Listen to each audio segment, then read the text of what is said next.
Hello, नमस्कार दोस्तों।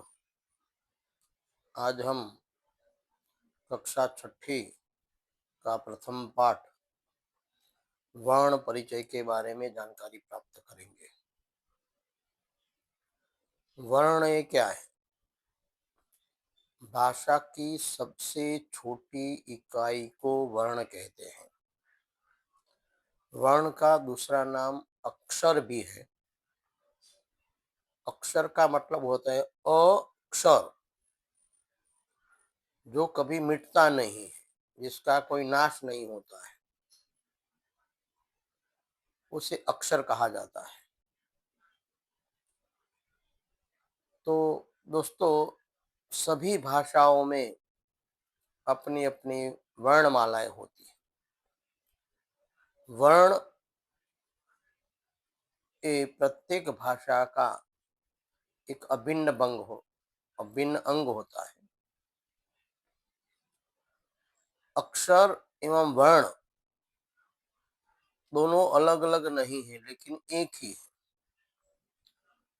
सब वर्ण मिलकर माला बनती है, उसे वर्णमाला कहते हैं। जैसे कि फूलों की माला, अनेक फूल मिलकर के एक माला बनती है, इसी प्रकार से अनेक वर्ण मिलकर के वर्णमाला बनती है।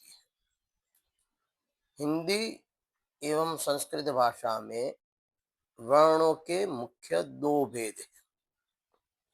एक जिसे स्वर कहते हैं, दूसरा व्यंजन। स्वर जिसको स्वतंत्र रूप से उच्चारण किया जाता है, उसे स्वर कहा जाता है। और वर्णों को उच्चारण करते समय स्वरों की सहायता लेनी पड़ती है। वर्ण व्यंजन को स्वतंत्र रूप से उच्चारित नहीं कर सकते। जैसे कि क बोलते हैं तो क के साथ अ बोला जाता है। तो व्यंजन, इसलिए व्यंजन को हलंत लिखा जाता है। व्यंजन ये अपाहिज है, अपने आप नहीं चल सकता है। तो स्वर जो है, स्वर और व्यंजन मिलकर के जो वर्णमाला बनती है, और स्वर एवं व्यंजन की सहायता से शब्द बनते हैं। जैसे क धन ओ को, क धन आ का, क धन ई की, क धन की ई की। तो जिस स्वर जिस व्यंजन को लगता है, उसी के आधार पर हम शब्दों की रचना कर पाते हैं। जैसे कि एक साधारण बिना दीर्घ मात्राओं का एक शब्द लेते हैं, जो कमल। तो कमल बोलते हैं तो क के साथ ओ, क प्लस ओ प्लस म प्लस अ प्लस ल प्लस अ कमल। तो इस प्रकार से स्वर एवं व्यंजन मिलकर के शब्द बनते हैं। एक साधारण शब्द हमने देखा कमल, इसी प्रकार से राजा शब्द देखेंगे तो र प्लस आ प्लस च प्लस आ राजा। तो वर्ण जो है, स्वर एवं व्यंजन दोनों को वर्ण कहा जाता है, लेकिन स्वरों की सहायता से शब्द बनते हैं। अकेला व्यंजन जो है, उसको शुद्ध रूप से उच्चारित भी नहीं किया जा सकता है, क्योंकि व्यंजनों का उच्चारण करते समय स्वर की सहायता लेनी ही पड़ती है। तो वर्णमाला में आज स्वर एवं व्यंजन के बारे में जो चर्चा कर रहे हैं, तो मुख्य रूप से संस्कृत भाषा में मुख्य 13 स्वर माने गए।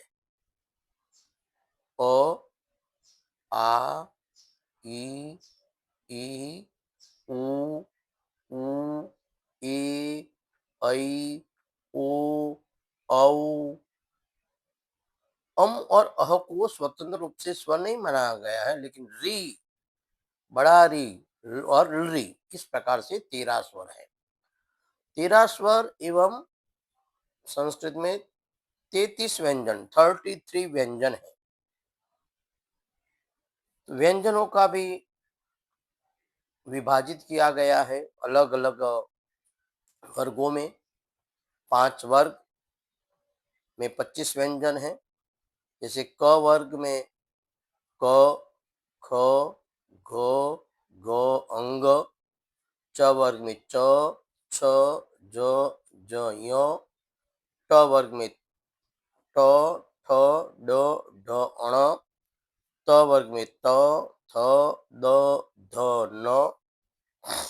प वर्ग में प, फ, ब, भ, म। य, र, ल, व और उष्मण अक्षर श, स, श और ह। यह 25 25 पर वर्गीय व्यंजन और 8 अवर्गीय व्यंजन मिलकर के 33 ये व्यंजन होते हैं और 13 स्वर मिलकर के संस्कृत की वर्णमाला बनती है। तो यह वर्णमाला जो है, इसके आधार पर हम पूरा, जिस प्रकार से हिंदी में 12 आखड़ी कहते हैं, क, का, की, कु, के, कई, को, कौ। अब कम जो है वो अनुस्वार है, उसका उच्चारण म होता है, और कह, क के बाद जो विसर्ग होता है उसको कह, यानी कि उसका ह उच्चारण होता है, कह। इस प्रकार से हर एक व्यंजनों को आधार लेकर के 12-12 का एक पंक्ति बनाई जाती है, उसे 12 खड़ी कहा जाता है। इस प्रकार से ख, तो ख, खा, खी, खू, खू, खे, खई, खो, खौ, खम, खह।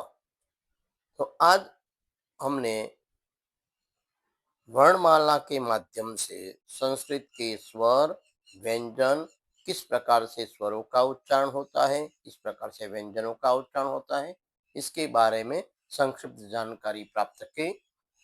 अन्य इसकी विशेष जानकारी, जो स्वर के भेद हैं, व्यंजन के भेद हैं, वर्गीय व्यंजन किस किस प्रकार से हैं और स्वर के भेद किस प्रकार से हैं, इसकी जानकारी हम अगली कक्षा में प्राप्त करेंगे। धन्यवाद।